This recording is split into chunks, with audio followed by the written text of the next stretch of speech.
dito ay blessing of sacramentals. Kasi 'di ba sa misa, sakramento, sacrament. Ito naman yung mga blessed objects, prayers, mga ganyan, holy water. Ito po ang tinatawag ng mga sacramentals. Katulad ng mga medals, rosary beads, ayun po, prayers and blessings. Lahat po sila ay mga sacramentals.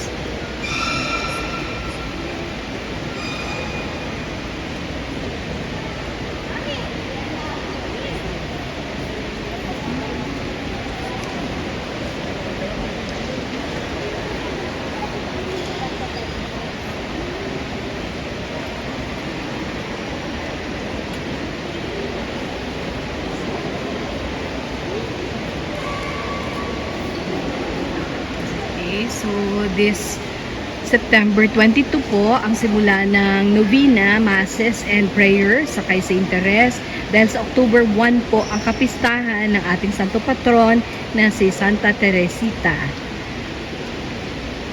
See prayers, those displaced by conflict and persecution, those facing a number of troubles with composure, guided and strengthened by God who walks with them.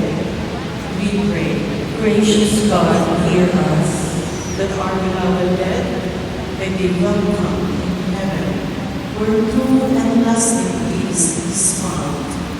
We pray, gracious